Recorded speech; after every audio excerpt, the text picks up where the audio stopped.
In this episode, we will learn how to say "May I borrow your phone" in Chinese, which is 我能借你手机吗?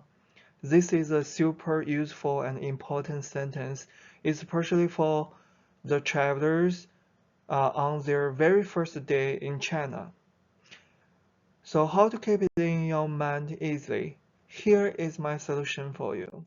Imagine that you just get out of the airport in Beijing, China, and you are not well prepared for this trip as you didn't buy the eSIM card in advance. So you cannot make a phone call and contact your friend to pick you up, and you have to reach out to a stranger in front of you and borrow his phone to make a phone call to your friend. So you reach out to the stranger, you said, "Excuse me, may I borrow your phone?" In Chinese, we say, 打扰了，我能借你电话吗?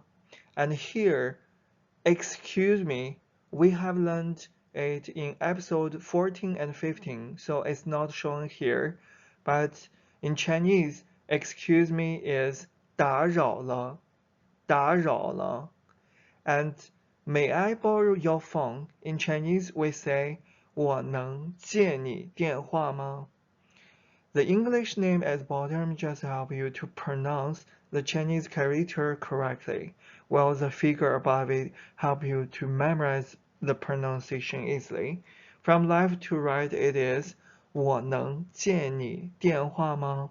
And here 借 it means borrow in English, and 电话 it means phone in English. And I hope you enjoy it, and please feel free to leave a comment if you have. Thank you.